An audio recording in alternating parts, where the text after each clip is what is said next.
Hi అండి, welcome back to our YouTube channel Suma Sampath blogs. ఈ vlog వచ్చేసి పానీపూరి కర్రీ ప్రిపేర్ చేస్తున్నామండి. పానీపూరి కర్రీ కోసం అయితే ముందుగా ఆనియన్స్ కట్ చేసుకొని ఆనియన్స్ వేసుకున్నాము. తర్వాత జింజర్ గార్లిక్ పేస్ట్ వేసాము. దాని తర్వాత ఉడికించిన బఠానీ అండ్ ఎండు బఠానీ తీసుకున్నామండి. మేము బఠానీ అండ్ ఆలుగడ్డ కూడా మెత్తగా ఉడికించుకున్నామండి. ఉడికించుకున్న తర్వాత స్మాష్ అయ్యేలాగా కలుపుతూ ఉండాలి. ఇలా కలిపామండి. తర్వాత ఆనియన్స్, బఠానీ, ఆలు అన్నీ వేసిన తర్వాత ఇలా నీట్గా కలుపుకున్నామండి. తర్వాత టమాటా వేసి టమాటాలో కొద్దిగా పసుపు, కొద్దిగా కారం, కొద్దిగా ఉప్పు, కొద్దిగా ధనియాల పౌడర్, కొద్దిగా జీలకర్ర పొడి, కొద్దిగా గరం మసాలా కూడా వేసుకున్నామండి. ఇవన్నీ వేసుకున్న తర్వాత మెత్తగా అయ్యే వరకు ఉడికించుకున్నాము.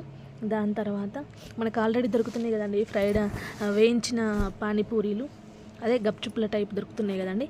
అవి డైరెక్ట్గా నూనెలో వేయించుకొని తినేసామండి. కర్రీ కోసమే చాలా కష్టపడ్డాము. కర్రీ చేసుకున్న తర్వాత పానీపూరి అందులోకి ముంచుకోవడానికి ఆనియన్స్ అండ్ పానీపూరీస్ కొంచెము, ఇది మా కడాయి ఇలా ఉందని పేర్లు పెట్టకండి, ఇది ఐరన్ కడాయి అండి, అందుకోసమే ఇది ఇలా నల్లగా ఉంది.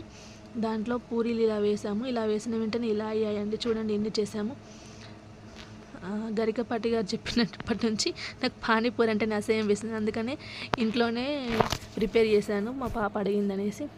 ఎలా ఉందో చూడండి. నచ్చితే లైక్ చేయండి, షేర్ చేయండి, కామెంట్ చేయండి. Thanks for watching.